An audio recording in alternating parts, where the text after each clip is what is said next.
Greetings and bienvenue, Midnight Crew. Thank you for returning to this broadcast. And welcome to new viewers joining us for the first time. If you like a video, then feel free to subscribe. Real deal creepy shit thread. No role playing. No, I saw a face hugger and it ate my friend. Bullshit.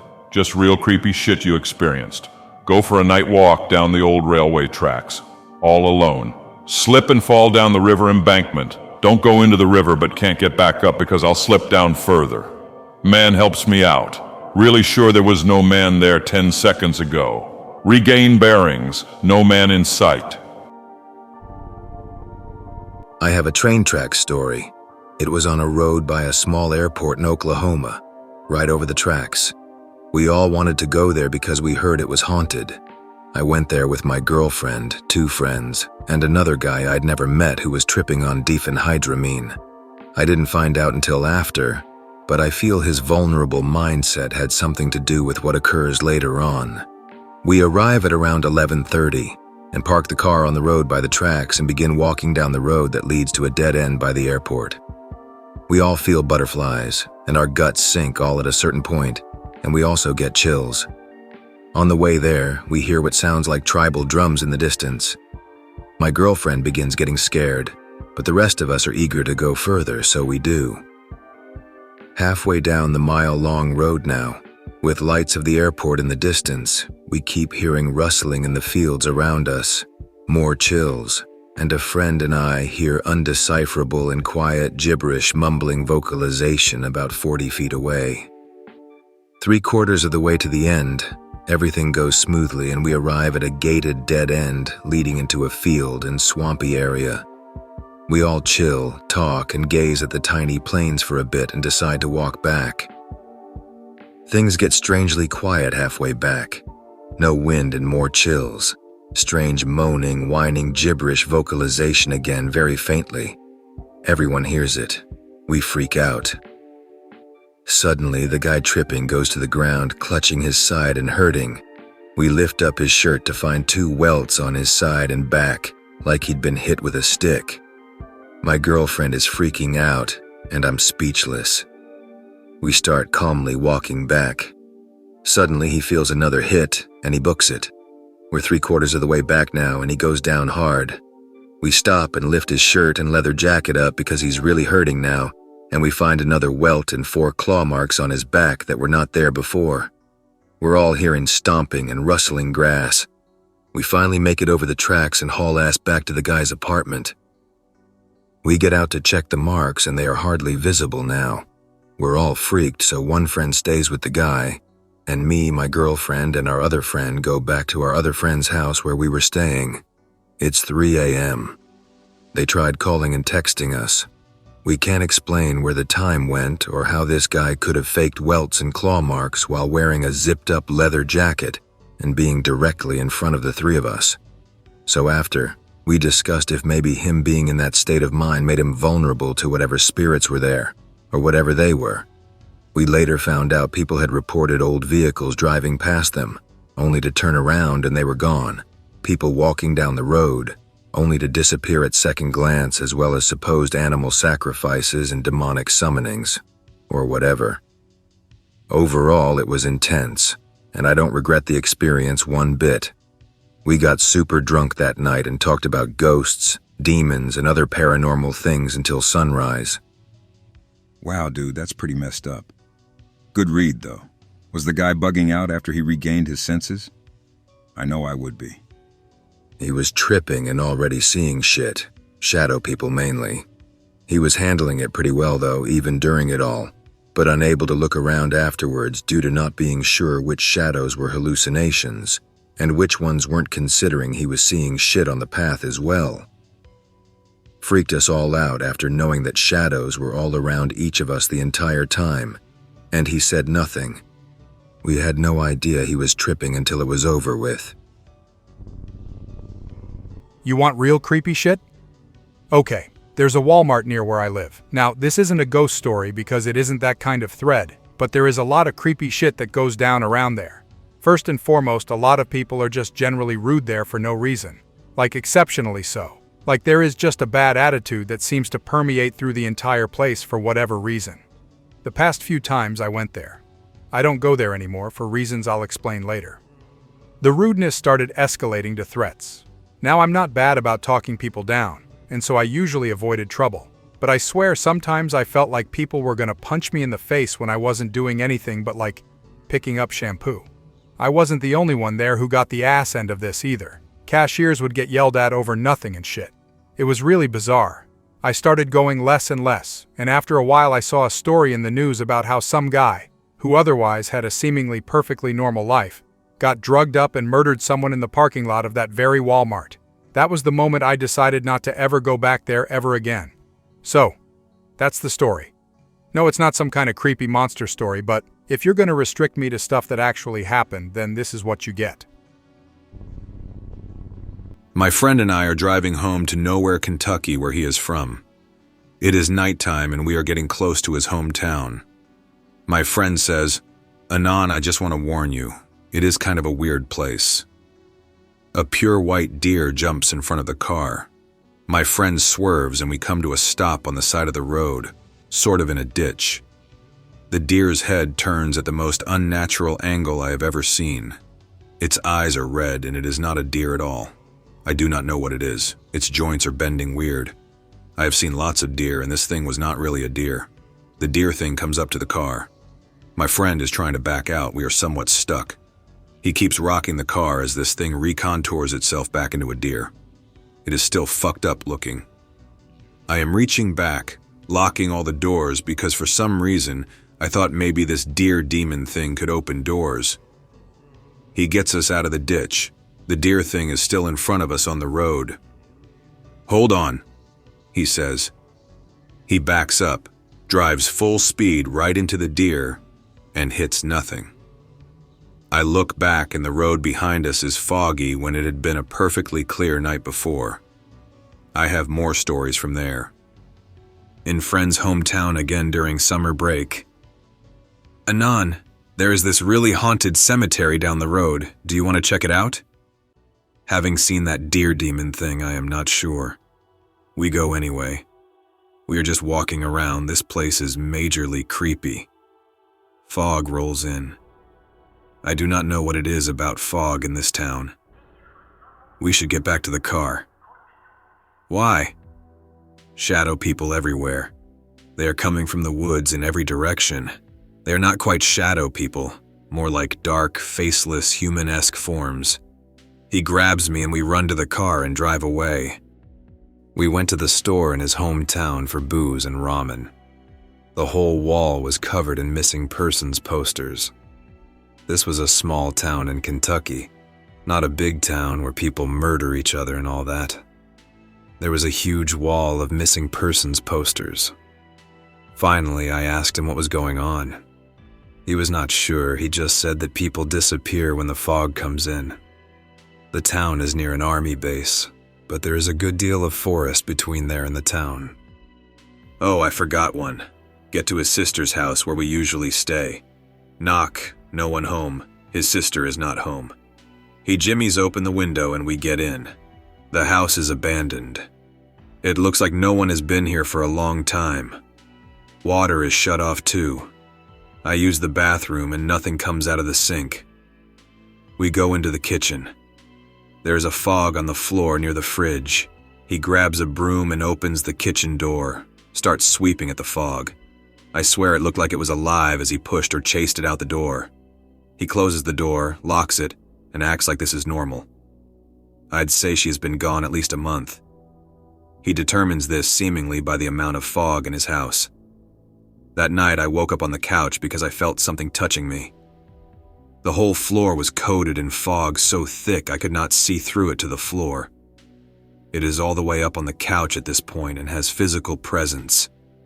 I scream because he has said so much cryptic shit about the fog, and because at this point I am traumatized and want to get out of this town.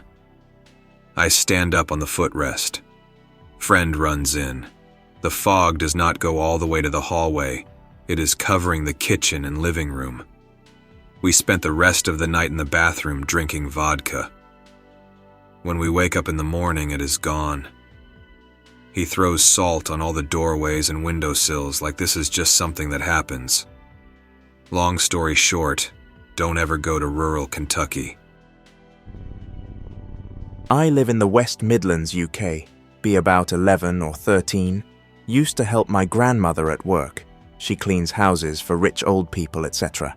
One evening, over at some big house just outside Coventry. Be there quite late in the winter. It's dark at about 5 p.m. I would go into the back bedroom to clean, the bedroom facing the garden. Every night around the same time, we would hear what we thought were little girls singing nursery rhymes, etc. Classic English nursery songs that are recognizable. I thought nothing of it but couldn't bring myself to look out the window, just out of fear there would be something there.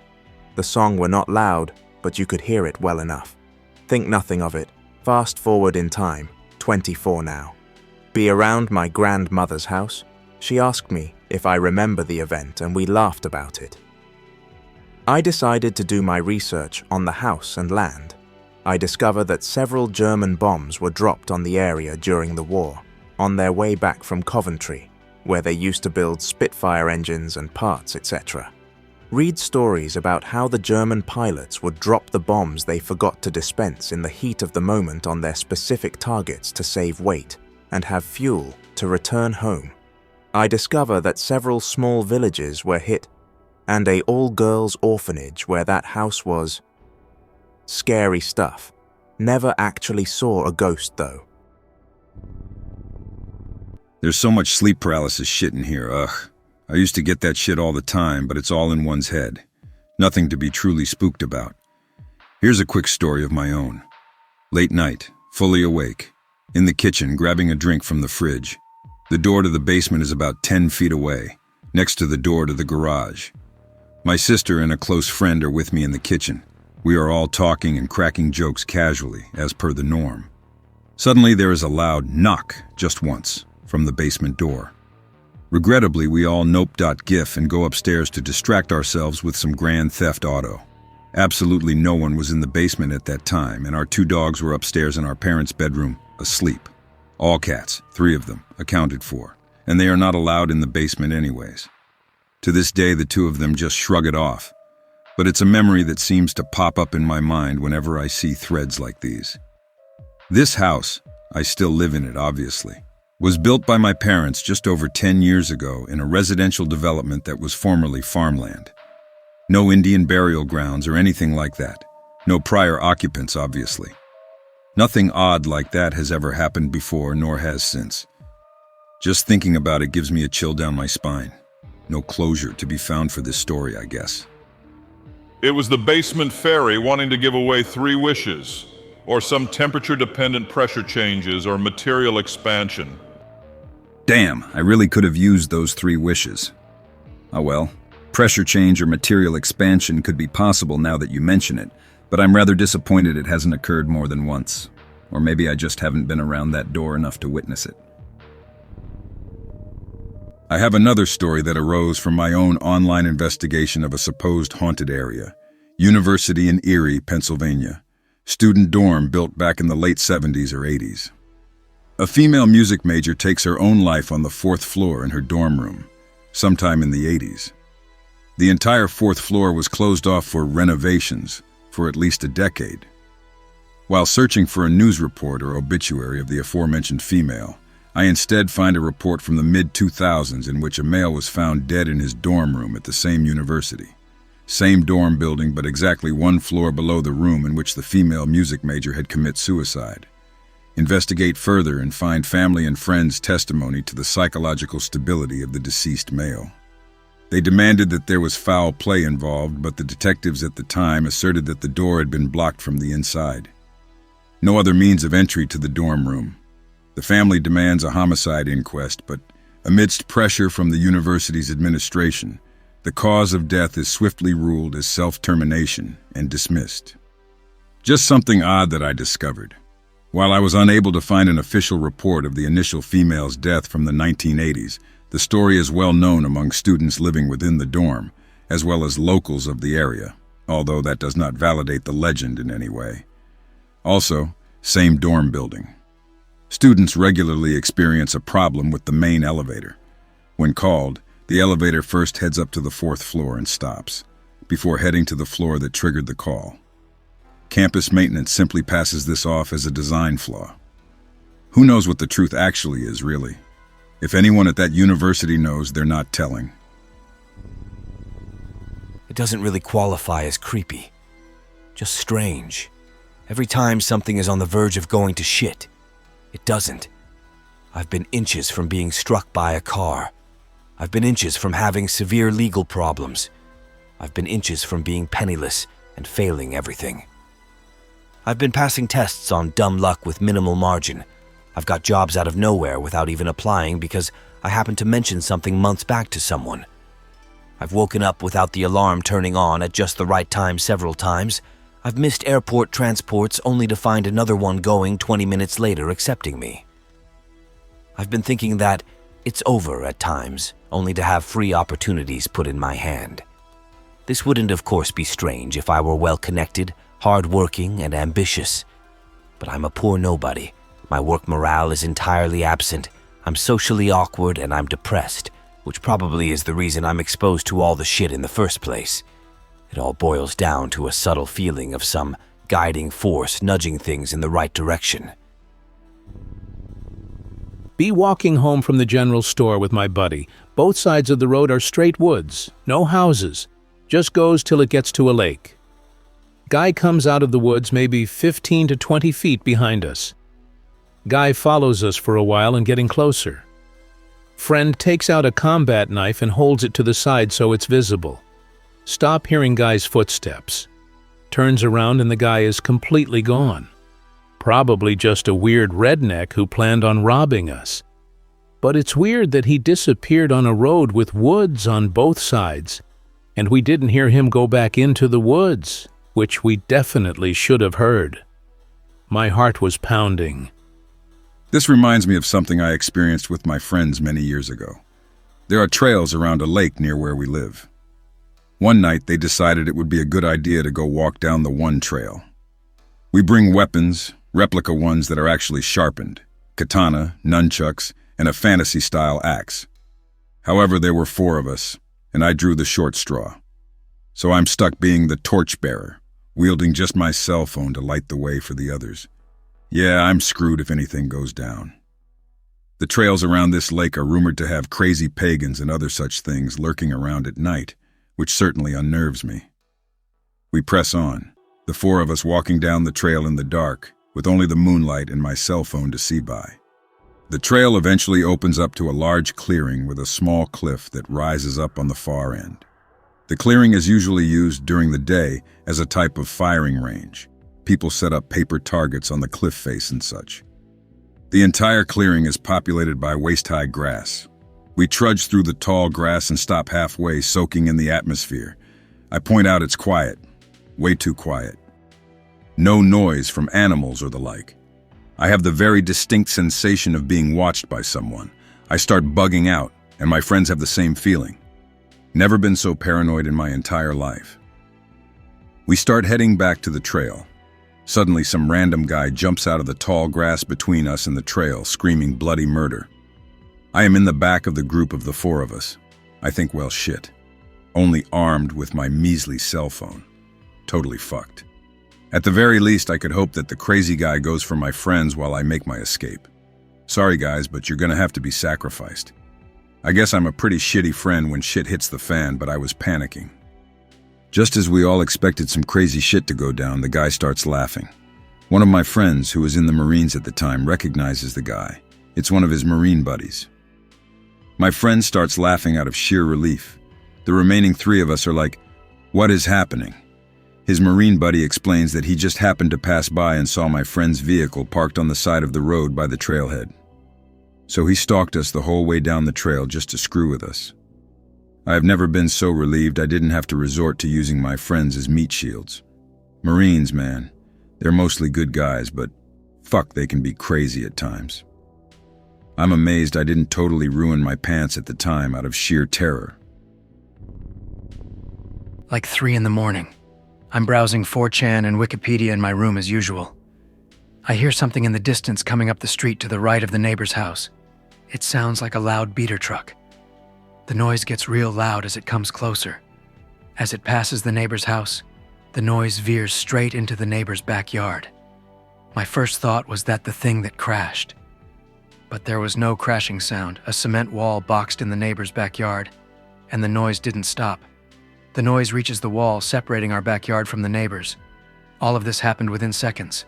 I hear a roar, a fucking roar like a lion in the middle of urban South California. One of my aunt's dogs yelps. Silence. I'm terrified and confused, so I lie down on the floor. I hear something on the path right outside my window. Something pacing and snorting like a bull. Whatever it is continues making passes outside my window for the rest of the night. It occasionally bumps into the open chain-link gate. In the morning, I finally gathered the balls to investigate, only because I hadn't heard anything in a while. I expect to find a bloodbath, but the dogs are fine, and there's not a trace of anything wrong. I've chalked the experience up to one of two things: an episode of auditory hallucination and hysteria, or werewolf ghosts. All right, here's mine. Move into a 2-bedroom house with a friend last fall. Friend has epilepsy and insomnia, also has very vivid dreams. Not uncommon for him to yell or talk loudly while asleep. Known friend for years and seen him having night terrors, but don't normally get weirded out. Start noticing his night terrors are every night for a week straight. Hear him mention a black dog in his sleep a few times.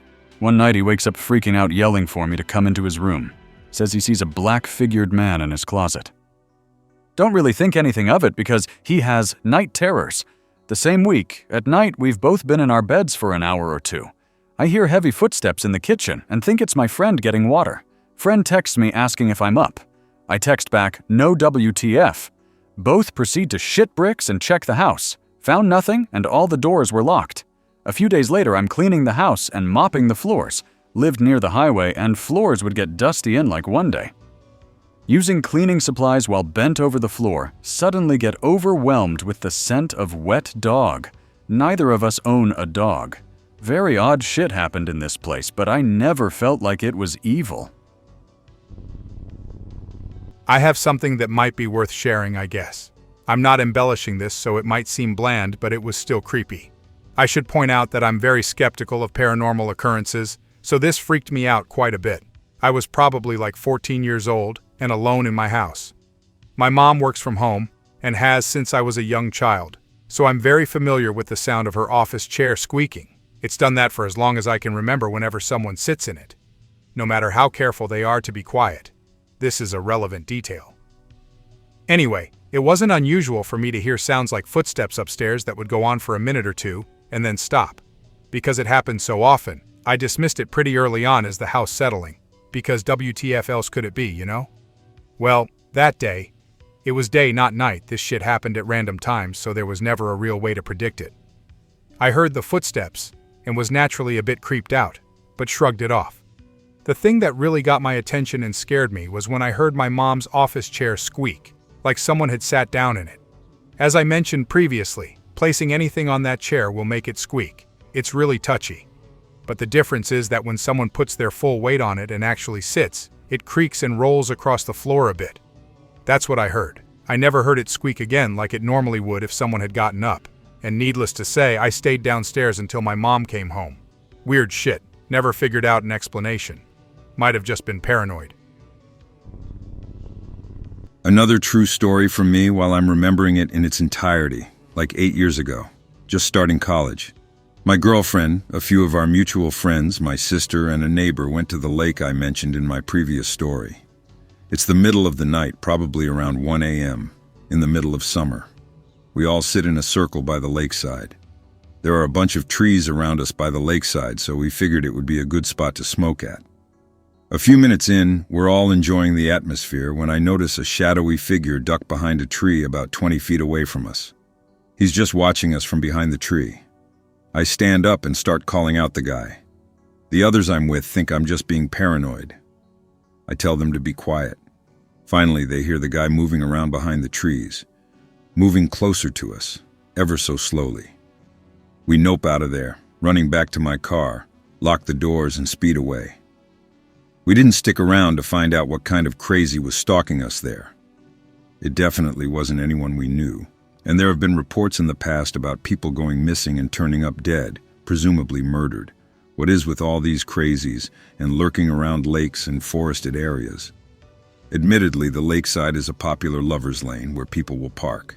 I guess psychopaths just love preying upon couples in such a vulnerable situation, as cliché as it may be. Bastards.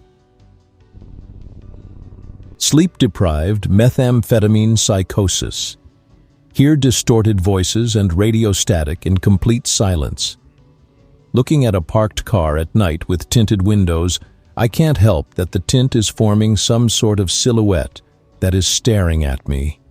Couldn't distinguish if the car was standing still or running.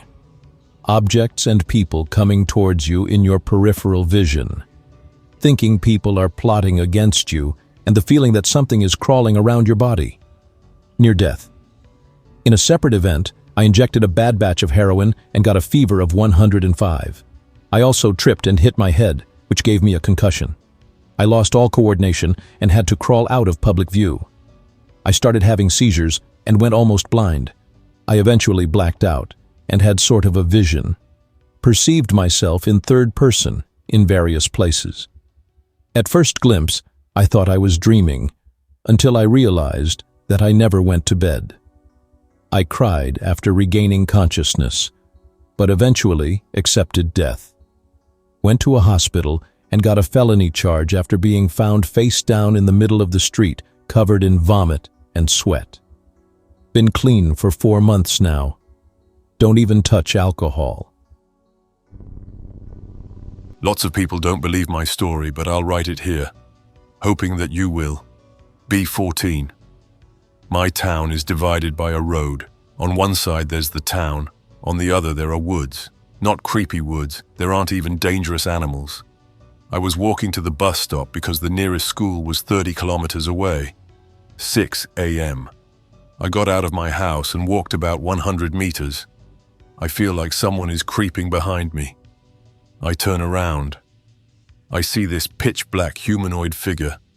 It could not have been a human because it had no face. I suddenly black out.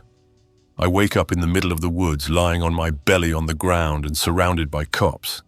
They scream and one yells, "He's alive, what the fuck?" They got me in an ambulance, still lying on my belly. I ask them why I'm lying like that. They say, "Your back is split open, boy. Stay still because we don't want you to die." At the hospital, doctors told me and my family that I would heal in about a month and that I might not be able to walk. My back healed in 2 weeks. Doctors looked at me strangely in those weeks and tried to avoid me completely. They keep me another week for analysis and basically kick me out. Police told us that I had been mauled by a bear. I have never seen a bear in those woods. One more story from me for now. Funny how threads like these make me remember all the creepy shit I've tried to block out of my mind after experiencing them. Back in high school, more than 10 years ago now, a bunch of us got together at my friend's house for his birthday. His house is right on the section of land at a fork in the road. It used to be an old one-room schoolhouse from the early 1900s. My friend's father had a stroke one day and died while working in their detached garage. His mother eventually found him, but he was long dead at that point. My friend has always seen shadows of a man lurking around the house at night and heard movements upstairs when no one else is home. However, the shadowy figure is wearing a plaid, old-style button-down shirt and does not resemble his father at all. He and his cousin saw the figure at night as it passed by the window on multiple occasions. Of course, when they rush outside to investigate, no one is there, and there are no traces of anyone having walked through the grass. Anyways, that's the backstory of the house and the small bit of triangular land it sits on, next to a small creek. So it's his birthday, and he's invited a bunch of his friends over to celebrate, myself included, obviously. It's late evening by the time we all show up, and late into the night we all step outside.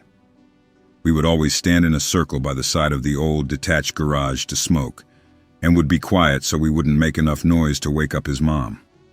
She was a light sleeper and would flay him alive if she knew we were all smoking, despite the fact that his late father would smoke all the time. We finish and start heading inside. Our one friend, who was the toughest one of us, both mentally and physically, decides to stay outside for a bit to enjoy the night air. I ask him if he's really sure, since people have seen weird stuff on the property, like floating lights in the sky. Being the hard ass that he is, he reassures me that it's fine and he'd prefer a bit of time to just close his eyes and chill. I said, "Okay, if you're sure." We all go inside to play some video games. Less than 5 minutes later, our tough friend comes rushing back inside, pale and shaking. He won't say a word. He goes immediately into our friend's room to sit down and calm down. Our host, my friend whose birthday it is very concerned, as we've never seen this guy freaked out before, especially not to this extent. He goes into his room to try to calm the guy down and figure out what happened. The rest of us sit in the kitchen, wondering if he could possibly be messing with us, but we all know he doesn't do shit like that. After a few minutes, our host returns to the kitchen while our hard-ass friend remains in the bedroom, still bugging out hard. The birthday boy explained to us that he couldn't get much in the way of answers out of our distraught friend, but confirmed that the guy saw something out there. Apparently, a group of 3 bright lights in the sky flew back and forth quickly, then suddenly dropped right down to about 10 to 15 feet above his head and hovered there, making a sound much like someone dragging their nails across a chalkboard. Our host explains to us that he and some of his other friends have all witnessed similarly shaped lights, but they were always alone and never experienced anything as a group. To this day, we still don't know all the details of the story, as our hard-ass friend refuses to talk about it.